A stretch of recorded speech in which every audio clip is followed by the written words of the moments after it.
have you ever been there? You make that big promise to yourself, the one that's going to change everything. Oh, yeah.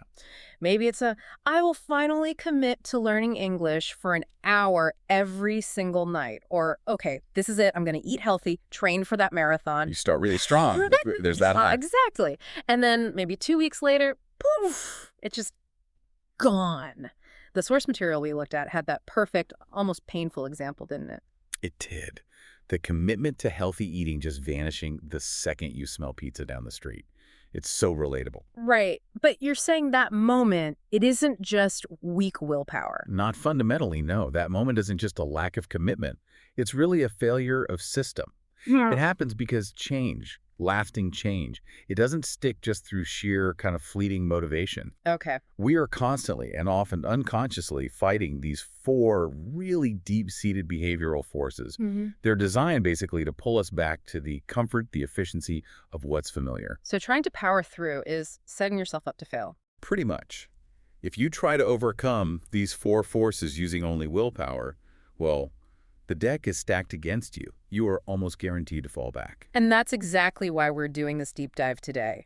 Our mission is to give you, our listener, the ultimate shortcut. We want to get into the psychology of why your habits fail, and maybe more importantly, how they can actually succeed. Yeah, we're going to unpack those four reasons, not just so you know what they are, but so you can actually use them for lasting change. It's about building reliable systems, instead of just relying on that temporary spark, that excitement we call motivation. Which always fades. Always. And what's really compelling about the sources here is this kind of meta lesson within them. Even the act of engaging with something like this deep dive right now, it demonstrates a powerful principle. How so? Well, the sources note that by focusing on a single, insightful activity like active listening right now, absorbing new concepts, you can unlock multiple skills all at once.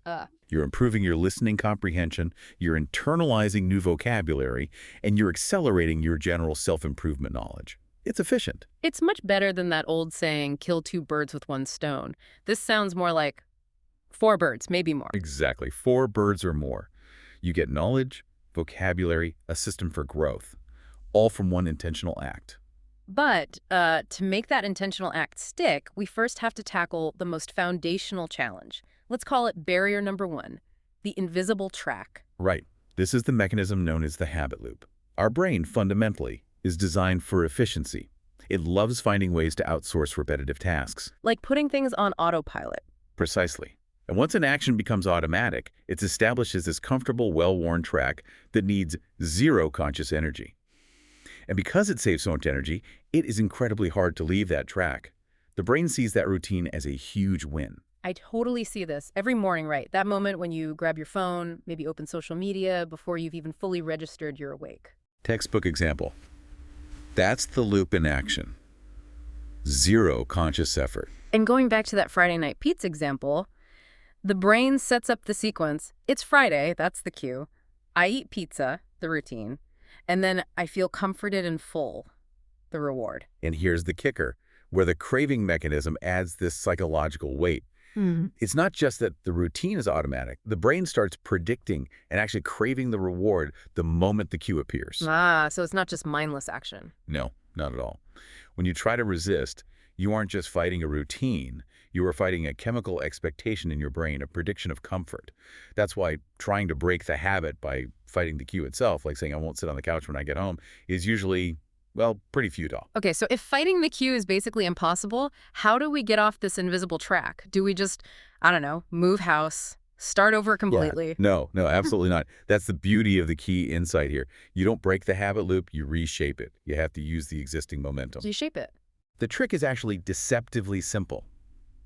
You keep the same powerful cue, you keep the same satisfying reward, but you radically change the routine that happens in the middle. Okay, let's make that practical. Say, for someone building language skills, the cue is coming home tired, long day, collapsing onto the sofa. That's familiar. Right, and the reward you're seeking. Feeling relaxed, maybe entertained, mentally switched off. Got it. And the old routine was switching on maybe 3 hours of TV in your native language. Exactly. So you honor the cue, tired on the sofa, and the desired reward, relaxation, entertainment.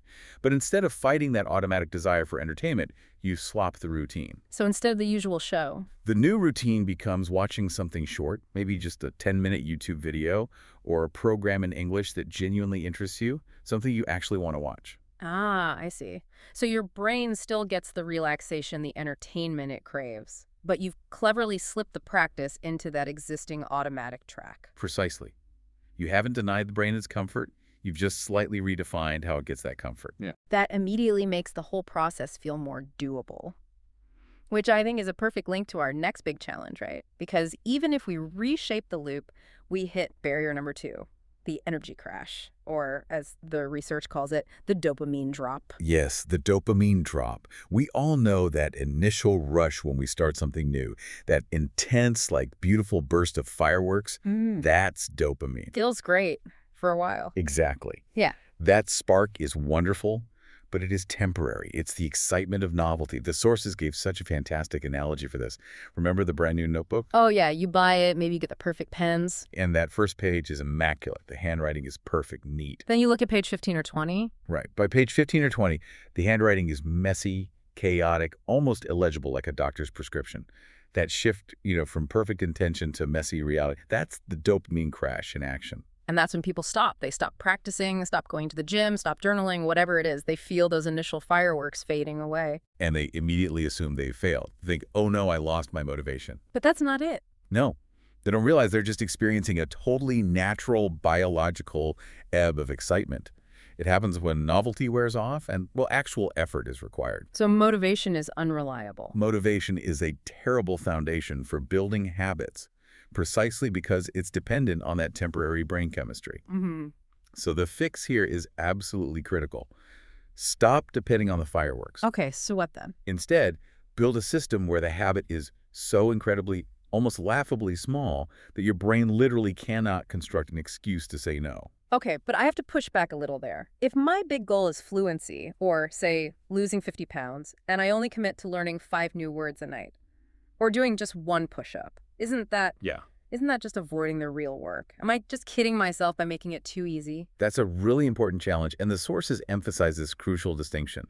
The goal isn't about immediate speed. The goal is about unbroken momentum. Unbroken momentum. Think about it. Your brain processes a massive, complex goal fluency, total body transformation. It sees it as this huge, scary thing, an existential threat almost, and it triggers immediate resistance. Too hard, don't wanna. Yeah, that's familiar. But by asking for just 5 words or 1 push-up, you reduce the perceived risk down to basically 0. Yeah. It's like psychological jujitsu. Psychological jujitsu. I like that term. You're essentially tricking the brain into moving forward. You're not trying to complete the huge task in one go. You're just trying to earn the start. Earn the start. Exactly. And once you have that 0-effort momentum, the research shows the habit usually starts to compound naturally.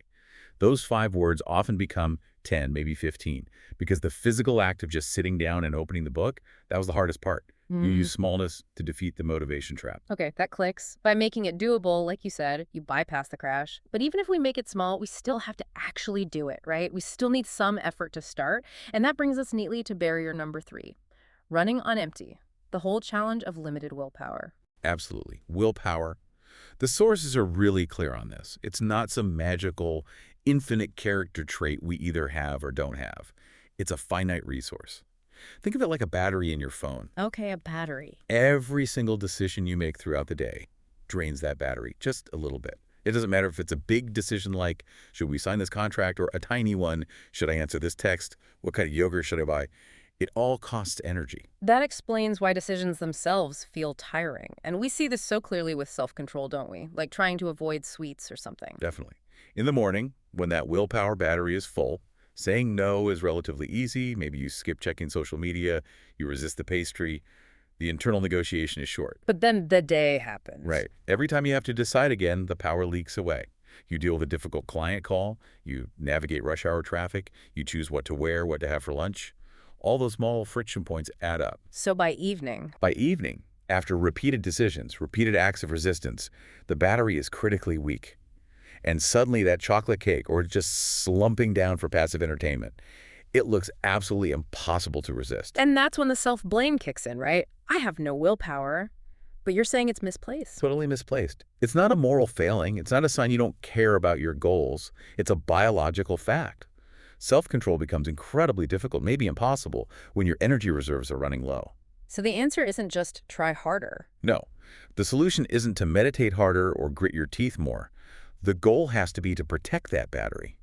The system you build must be designed to make you make fewer decisions. Fewer decisions? How? You have to shape your environment proactively so that the right choice becomes the easy choice, the default choice.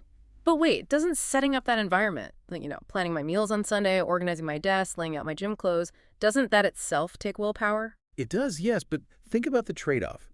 You're performing one, maybe larger conscious decision when your battery is full, say, Sunday night, planning to save yourself dozens of tiny, draining decisions when your battery is low, like every single weeknight after work.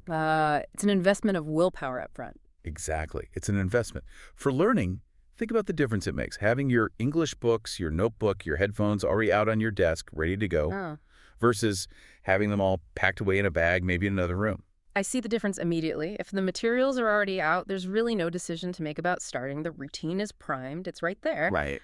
But if everything is packed away, my tired, depleted evening brain has to decide, okay, step 1, should I study? Step 2, where are my materials? Step 3, do I really want to unpack all that stuff right now? 3 immediate decision points. Yeah, 3 hurdles that just drain the last dregs of my willpower. And suddenly, the path of least resistance watching TV becomes the obvious winner. Precisely. By reducing those decision points, by shaping the environment, you conserve your limited willpower. You save it for the truly difficult problems, not for deciding whether or not to open a notebook. Okay, this leads us to the final and maybe the deepest reason why long-term change so often fails. Barrier number 4, the core belief, or let's call it identity. Yes, identity. This is crucial. Most people focus only on the actions. I want to exercise 3 times a week, or I need to finish this textbook. But if the habit isn't fundamentally connected to who they believe they are, it will always feel temporary. Fragile, yeah. When a habit is only about the action, it feels like a costume you put on and then take off again. It feels like external homework you have to do. Exactly, it feels imposed. I remember you mentioning before you told yourself you should read more books, right? Yeah, for years. But because you didn't maybe update your internal self-image to, I'm a reader, the habit just never stuck. It felt like a chore. Totally. It felt burdensome, like something I ought to do, not something that was part of me. And that is the essential shift. It's almost philosophical. Habits built on identity are vastly stronger because they become a natural extension of who you are becoming. It's about being, not just doing. Okay, but how does someone, let's say someone who's currently struggling to put 2 sentences together in English, how do they sincerely tell themselves, I am an English speaker? Doesn't that just feel like lying to yourself? Fake. That's a fair question.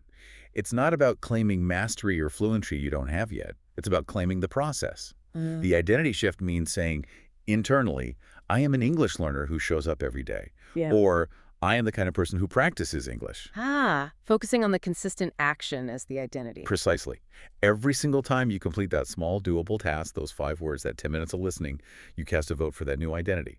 You are literally collecting evidence for your brain. Collecting evidence. Yeah. And over time, you start to practice not because you have to, but because it is simply what you do. It's what an English learner does. So the practice stops feeling like mandatory homework? And starts feeling like the natural behavior of the person you have decided to be. It's what makes someone a diehard learner.